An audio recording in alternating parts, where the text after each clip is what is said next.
Horror कहानियाँ थी। रहस्यमयी गर्भ। 60 वर्ष की उर्मिला शहर के बाहरी हिस्से में अपने छोटे से घर में अकेली रहा करती थी। एक रात शहर में बहुत जोर का तूफान आया। जोर जोर से हवाएं और आंधी तूफान के साथ तेज बारिश होने लगी। उन आवाजों को सुनकर कोई भी घबरा जाता, लेकिन उर्मिला घर के सारे खिड़की दरवाजे बंद कर गहरी नींद में सो रही थी। रात के लगभग 12 बजे होंगे कि किसी ने उर्मिला के घर का दरवाजा खटखटाया। दरवाजे के खटखटाने की आवाज सुनकर उर्मिला की नींद खुलती है। आखिर इतनी रात को कौन आया होगा? उर्मिला जाकर दरवाजा खोलती है तो सामने लगभग 26 साल की बेहद सुंदर लड़की को खड़ा देख हैरान रह जाती है। कौन हो बेटा? और इतनी रात को इतने भयंकर तूफान में कहाँ भटक रही हो? चाची, आपने मुझे पहचाना नहीं? मैं आपकी दूर की रिश्तेदार शालिनी। अरे हाँ, बचपन में तुझे देखा था। इतनी जवान हो गई है, कैसे पहचान में आती। लेकिन तू यहाँ क्या कर रही है, और वो भी ऐसी अंधेरी तूफान भरी रात में? उर्मिला की बात सुनते ही शालिनी की आंखों से आंसू बहने लगे। वो फूट फूट कर रोने लगी। ये देखकर उर्मिला को कुछ समझ में नहीं आया और उसने शालिनी का हाथ पकड़कर घर के अंदर आने के लिए कहा। जैसे ही शालिनी घर के अंदर रोशनी में आई, उर्मिला की नज़र उसके पेट की तरफ गई, जिसे देखकर ये साफ पता चल रहा था कि वो प्रेग्नेंट है। अरे, तू तो पेट से है। ऐसी हालत में इतने भयंकर तूफान में आधी रात को बाहर भटक रही है। आखिर बात क्या है बेटा? मुझे सब कुछ साफ साफ बता। क्या बताऊं चाची, ये सब जिसकी वजह से हुआ है उसके बारे में बताने में भी मुझे शर्म आती है। मैंने घर वालों की मर्जी के खिलाफ जाकर एक लड़के से शादी कर ली थी, पर वो शादी के 1 महीने बाद ही मुझे छोड़कर चला गया। छोड़कर चला गया का क्या मतलब? क्या उसके साथ कोई हादसा हो गया? नहीं, उसे कोई दूसरी लड़की पसंद आ गई और मेरी प्रेगनेंसी की खबर सुनते ही उसने मुझे बेसहारा छोड़ दिया। उसके बाद मैं अपने घर गई, लेकिन माँ पापा ने मुझे घर में कदम तक नहीं रखने दिया। तभी मुझे आपकी याद आई। कोई बात नहीं, कोई बात नहीं। तुमने यहाँ आकर अच्छा ही किया। एक काम करो, तुम आराम करो। वैसे भी ऐसी हालत में इतना घूमना फिरना और इस तरह आधी रात को बाहर भटकना ठीक नहीं होता। प्रेग्नेंट औरत को आधी रात को घर से बाहर नहीं निकलना चाहिए। बुरी आत्माएं उस पर अपना असर दिखा सकती है। और इतना कहकर उर्मिला ने शालिनी को एक दूसरे कमरे में जाकर आराम करने के लिए कहा। लेकिन जैसे ही शालिनी अपने कमरे में जाने लगी, अचानक से उर्मिला ने उसे रोक लिया। एक बात बताओ बेटा, तुम्हारा कौन सा महीना चल रहा है? पेट देखकर तो लगता है कि लगभग 6 महीने पूरे हो गए होंगे। उर्मिला की बात सुनकर शालिनी के होठों पर मुस्कुराहट आ गई। चाची जी, अभी सिर्फ 1 ही महीना हुआ है। शालिनी की बात सुन उर्मिला दंग रह गई। उसे समझ में नहीं आ रहा था कि प्रेगनेंसी के पहले ही महीने में शालिनी की हालत ऐसी क्यों थी। लेकिन फिर उसने बात को नजरअंदाज कर शालिनी को आराम करने के लिए कहा और खुद भी कमरे में जाकर सो गई। अभी कुछ ही घंटे बीते थे कि अचानक से एक बच्चे के बड़े ही अजीबोगरीब बेढंगे तरीके से रोने की आवाजें उर्मिला के घर में गूंजने लगी। उन आवाजों को सुनकर उर्मिला की नींद फिर से खुलती है। ये अचानक बच्चे के रोने की आवाज कहां से आने लगी? उसने उठकर चारों तरफ देखा, पर वहां उसे कोई नजर नहीं आया। उर्मिला घबराते हुए शालिनी के कमरे में गई तो वहां उसे कमरे की दीवार पर एक बेहद खौफनाक साया नजर आया, जिसे देखकर उर्मिला बुरी तरह से घबरा गई। आखिर ये सब क्या हो रहा है? शालिनी, शालिनी उठो! उसने जोर जोर से आवाज देकर शालिनी को जगाने की कोशिश की, लेकिन ऐसा लग रहा था जैसे उसकी आवाज शालिनी तक पहुंच ही नहीं रही थी। कमरे की दीवार पर एक बहुत बड़ा और बेहद डरावने दिखने वाले इंसान का साया और एक बच्चे के अजीबोगरीब ढंग से रोने और चीखने की आवाजें अब उर्मिला को ज्यादा डराने लगी थी। उर्मिला को शालिनी की चिंता सताने लगी और उसने पूरी ताकत के साथ चीख कर शालिनी को आवाज लगाई, शालिनी!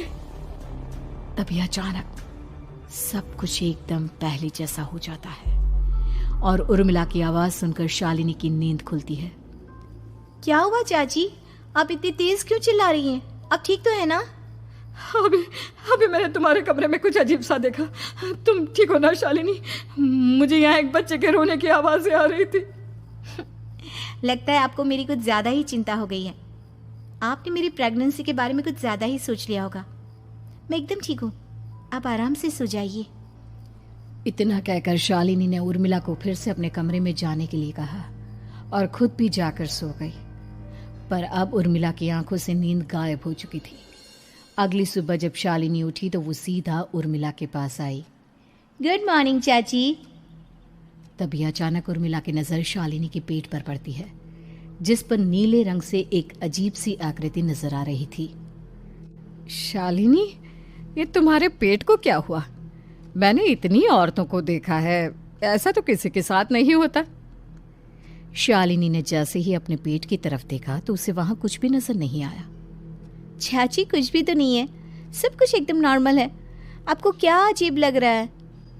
इससे पहले कि उर्मिला उसके सवाल का कोई जवाब देती, अचानक से शालिनी के पेट में जोर जोर से दर्द होने लगा। वो बुरी तरह दर्द से तड़पने लगी। चाची, चाची। ये सब देखकर उर्मिला बहुत घबरा गई। उसने धीरे धीरे शालिनी के पेट को सहलाना शुरू किया, लेकिन शालिनी का दर्द कम नहीं हुआ। उर्मिला जाकर रसोई से पानी का गिलास लेकर आई और शालिनी को पानी पिलाने की कोशिश करने लगी। ले बेटा, पानी पी ले, तुझे आराम मिलेगा। ले ले। नहीं चाची, मुझे बहुत तेज दर्द हो रहा है। अरे थोड़ा पी ले बेटा। जैसे ही उर्मिला ने शालिनी को पानी पिलाया, उसने देखा कि गिलास में बचा पानी का रंग नीला पड़ गया और शालिनी की आंखें अजीब हो गई। उसके पेट पर बच्चे का एक डरावना चेहरा नजर आने लगा। ये सब देखकर उर्मिला की डर से हालत खराब होने लगी, पर तभी शालिनी का दर्द ठीक हो गया। बेटी, अभी तुम्हारा दर्द ठीक है तो ऐसा करो, तुम थोड़ी देर आराम कर लो। शालिनी को आराम करने के लिए कहकर उर्मिला तेज कदमों से चलकर घर से बाहर निकल जाती है और पास ही रहने वाली एक औरत कालिंदी के पास पहुंचती है। अरे उर्मिला बहन, बड़े दिनों बाद दिखाई दी, क्या हुआ? बहुत घबराई हुई सी लग रही हो, सब ठीक तो है ना? क्या बताओ कालिंदी बहन, मेरी एक दूर की रिश्तेदार आई हुई है। वो पेट से है और उसके साथ ना अजीब अजीब चीजें हो रही है। अब उर्मिला सारी बात कालिंदी को बताती है, जिसे सुनने के बाद काले जादू और तंत्र विद्या की माहिर कालिंदी एक ताबीज बनाकर उसे देती है। बहन, मुझे शालिनी पर किसी बुरी आत्मा का साया लगता है। ये ताबीज ले जाओ, आज रात को 12 बजे उसे पहना देना, फिर सब ठीक हो जाएगा। उर्मिला ताबीज लेकर घर वापस आती है और अब आधी रात के होने का इंतजार करने लगती है। जैसे ही आधी रात होती है, वो नींद में सोई शालिनी को ताबीज पहना शांति से अपने कमरे में आकर अपने पलंग पर लेट जाती है। अब सब ठीक हो जाएगा, ये सोचकर उर्मिला शांति की एक सांस ही लेती है कि तभी अचानक उसकी आंखों के सामने कुछ ऐसा आता है जिसे देखकर उर्मिला डर से चीखने लगती है। तुम कौन हो? कौन हो तुम? जाओ यहाँ से, जाओ जाओ यहाँ से। तभी उर्मिला की एक जोरदार दर्द भरी डरावनी चीख वहां पर गूंज गई। उर्मिला की आंखों के सामने एक बच्चा खड़ा हुआ था, जिसका पूरा शरीर किसी बूढ़े की तरह नजर आता था, लेकिन मुंह किसी नवजात बच्चे की तरह था। उसकी आंखें गुस्से से लाल थी और वो घूर घूर कर उर्मिला की तरफ देखा जा रहा था। कौन हो तुम? कौन हो? उर्मिला के चीखते ही वो बच्चा जोर जोर से रोने लगा। घबराकर उर्मिला ने अपने हाथों को अपने कानों पर रख लिया। उसकी समझ में नहीं आ रहा है कि आखिर ये सब उसके साथ क्या हो रहा है। कौन हो तुम? कौन हो? क्या चाहते हो मुझसे? जाओ जाओ यहाँ से, आखिर तुम हो कौन? तभी अचानक से उर्मिला के पूरे घर में लाल रंग की रोशनी फैल गई। वो बच्चा धीरे धीरे कदमों से चलता हुआ उर्मिला की तरफ बढ़ने लगा। किसी नवजात पैदा हुए बच्चे के जैसे उसके रोने की आवाज अब उर्मिला के कानों में गूंज रही थी। लेकिन कुछ ही सेकंड में वो चुप हो गया और उसने बेहद खतरनाक आवाज में उर्मिला के सवाल का जवाब दिया। मैं वो हूँ जो अब तक पैदा नहीं हुआ, लेकिन जब मैं पैदा हो जाऊंगा तो वो होगा जो अब तक कभी नहीं हुआ। क्या कहना चाहते हो तुम? ऐसा क्या हुआ जो अब तक नहीं हुआ? तबाही होगी, तबाही। सब कुछ खत्म हो जाएगा और ये जो लड़की मुझे जन्म देने वाली है, मैं उसका खून पी जाऊंगा, सारा खून। उस बच्चे की बात सुनते ही उर्मिला बुरी तरह घबरा गई। उसका एक बुजुर्ग आदमी जैसा शरीर, एक नवजात बच्चे जैसा चेहरा, ये दोनों ही बातें उर्मिला की समझ से बाहर थी। तभी वो बच्चा अचानक गायब हो गया। घर का माहौल फिर से पहले जैसा हो गया। लाल रंग की रोशनी भी अब गायब हो चुकी थी। उर्मिला दौड़कर शालिनी के कमरे में पहुंची, जहां वो गहरी नींद में सोई हुई थी, पर उसके गले का ताबीज गायब हो चुका था। उठो उठो शालिनी, उठो बेटा, मुझे तुमसे जरूरी बात करनी है। अरे चाची, क्या हुआ? इतनी रात को आप परेशान क्यों कर रही हैं? सब ठीक है ना? अभी जब तुम सो रही थी ना, तो मैंने तुम्हारे गले में एक ताबीज पहनाया था। कहाँ गया बेटा, बताओ मुझे। शालिनी ने चारों तरफ अपनी नजरें घुमाकर देखा, लेकिन वहां पर कोई ताबीज नहीं था। वह हैरानी से उर्मिला के चेहरे की तरफ देखने लगी। उसे समझ में नहीं आ रहा था कि आखिर उर्मिला किस ताबीज के बारे में बात कर रही थी। नहीं चाची, यहाँ कोई ताबीज नहीं है। लगता है आपने कोई बुरा सपना देखा है। मैंने कोई बुरा सपना नहीं देखा। खैर छोड़ो, तुम अब सो जाओ, कल सुबह बात करते हैं। डर और घबराहट की वजह से उर्मिला की आंखों से नींद तो जैसे बिल्कुल गायब हो गई थी।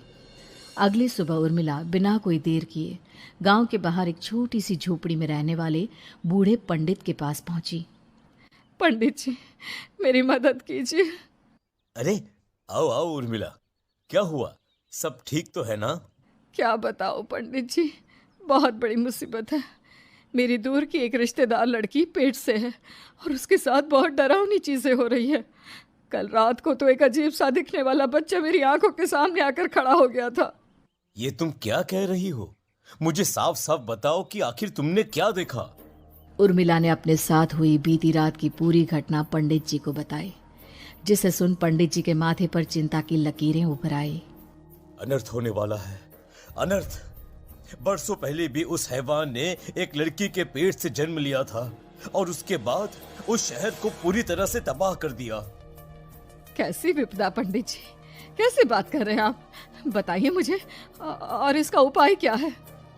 इसका उपाय तो है, लेकिन बहुत कठिन है। हो सकता है कि उस उपाय को करने के दौरान तुम्हारी जान भी चली जाए। मुझे मेरी जान की कोई परवाह नहीं, पर आप जिस तबाही के बारे में बात कर रहे हैं, बस वो नहीं होनी चाहिए। लाखों लोगों की जान बचाने के लिए मैं कुछ भी करूंगी। तो ठीक है, मेरी बात ध्यान से सुनो। बरसों पहले एक भयानक तांत्रिक ने अपनी तंत्र क्रिया के जरिए एक मासूम लड़की के साथ रिश्ता बनाकर उसके पेट से जन्म लिया था। इस तरह से वो अपने जैसे लोगों की संख्या इस दुनिया में बढ़ाना चाहता था। आपके कहने का मतलब है कि शालिनी के पेट से भी उस शैतान को जन्म लेना है, इसलिए उसने उसके साथ ये सब किया है? ठीक पहचाना तुमने। अब मैं तुम्हें एक ऐसा सिंदूर दूंगा जिसे तुम्हें ले जाकर उस लड़की के पेट पर लगाना होगा। क्या ऐसा करने से सब कुछ ठीक हो जाएगा? नहीं उर्मिला, ये सब इतना आसान नहीं। उस लड़की के पेट पर सिंदूर लगाने के बाद तुम्हें उसका पेट काटकर उस हैवान को बाहर निकालना होगा। नहीं पंडित जी, मैं ये सब नहीं कर सकती। मैं भला एक जिंदा लड़की के पेट को अपने हाथों से कैसे काट सकती हूँ? अगर तुमने ऐसा नहीं किया तो कुछ ही दिनों में वो हैवान उस लड़की के शरीर से जन्म लेगा और उसके शरीर के सारे खून को पीकर अपनी ताकत को बढ़ाएगा। उसके बाद वो धीरे धीरे इस पूरे शहर को तबाह कर देगा। यहाँ पर कोई जिंदा नहीं बचेगा। लेकिन अगर मैं उसके पेट को काट दूंगी तो क्या वो जिंदा बच पाएगी? अगर शालिनी को कुछ हो गया तो, अगर उसकी मृत्यु हो गई तो? ऐसा कुछ नहीं होगा उर्मिला, तुम्हें अपने मन को पक्का करके ये काम करना ही होगा। सिंदूर लेने के बाद उर्मिला झोपड़ी से बाहर निकलने ही वाली थी कि तभी पंडित जी ने उसे पीछे से आवाज देकर रोका। उर्मिला, उस लड़की का पेट काटकर हैवान को बाहर निकालना ही काफी नहीं होगा। तुम्हें ध्यान रखना होगा कि ये सब करते हुए उस बच्चे का जो आधा बूढ़े का शरीर है उस पर सिंदूर की एक बूंद भी ना लगने पाए, क्योंकि अगर ऐसा हुआ तो वो तुम्हें और बाकी सबको कच्चा खा जाएगा। पंडित जी की बात सुन उर्मिला की आंखें फटी रह गई और उसके शरीर में डर की लहर दौड़ गई। फिर भी उसने हिम्मत की। ठीक है पंडित जी, मैं पूरी कोशिश करूंगी कि मैं उस हैवान को वहीं के वहीं खत्म कर पाऊं। इसके बाद उर्मिला तेज कदमों के साथ घर वापस आती है। दिन बीतता है, रात का अंधेरा छाने लगता है। शालिनी खाना खाकर सोने चली जाती है और उर्मिला लगातार उसके गहरी नींद में सो जाने का इंतजार करने लगती है, जिसके बाद उर्मिला दबे कदमों से शालिनी के कमरे में पहुंच गई। मुझे ये करना ही होगा। अब उर्मिला ने धीरे धीरे शालिनी के पेट पर पंडित जी का दिया सिंदूर लगाना शुरू किया। उर्मिला के हाथ बुरी तरह से कांप रहे थे। उसके एक हाथ में चाकू था जिससे वो पेट काटने वाली थी। उर्मिला ने एक नज़र शालिनी के चेहरे की तरफ देखा और फिर डरते हुए उसके पेट पर चाकू चलाना शुरू किया। कमाल है, मैं इसका पेट काट रही हूँ और ये आराम से सो रही है। इसे दर्द नहीं हो रहा क्या? तभी अचानक उर्मिला के कानों में बच्चे की रोने की आवाज सुनाई देने लगी। उसने घबराकर चारों तरफ देखा पर वहां पर कोई नहीं था। बस रोने की आवाज लगातार आ रही थी। उर्मिला बिना रुके लगातार शालिनी के पेट को काटती रही। उसे इस बात का भी ध्यान रखना था कि सिंदूर बच्चे के बूढ़े आदमी वाली शरीर के हिस्से पर ना लगे। कुछ ही देर में वो हैवानी बच्चा उर्मिला के हाथों में था। उसने बड़ी ही सावधानी से उस बच्चे को बाहर निकाला और पंडित जी के कहे अनुसार उसे घर से दूर जलाने के लिए ले गए। पर तभी उसके सामने वही बूढ़े शरीर और बच्चे के चेहरे वाला बच्चा आ गया। अपनी गोद में और सामने भी बच्चे को देखकर उर्मिला हैरान रह गई। मुझे मारोगी? मुझे इतनी हिम्मत कैसे आ गई तुम्हारी? तुम पैदा नहीं हुए हो और मुझे पता है जब तक तुम्हारा जन्म नहीं हो जाता तो मुझे कुछ नहीं कर सकते। इतना बोलते ही उर्मिला तुरंत उस बच्चे को घास के ढेर पर फेंककर उसमें आग लगा देती है, जिसके तुरंत बाद वो बूढ़े आदमी के शरीर और बच्चे के चेहरे वाला अजीब तांत्रिक का भूत भी वहां से गायब हो जाता है। कुछ देर बाद उर्मिला घर पहुंचती है तो वो ये देखकर हैरान रह जाती है कि शालिनी का पेट अपने आप जुड़ चुका था। शुक्र है भगवान का और उन पंडित जी का, अब सब ठीक हो जाएगा। सुबह शालिनी सोकर उठती है तो अपना पेट देख पूरी तरह घबरा जाती है। चाची, चाची ये सब क्या हो गया? मेरा पेट अचानक कम कैसे हो गया? मेरा बच्चा कहाँ गया चाची? बेटी, वो बच्चा नहीं, एक खतरनाक तांत्रिक था जो तुम्हारी कोख से जन्म लेकर सबको मार देना चाहता था। वो पैदा होते ही तुम्हारी जान भी ले लेता, इसलिए मैंने पंडित जी के बताए उपाय से उसका खात्मा कर दिया है। अब सब ठीक है।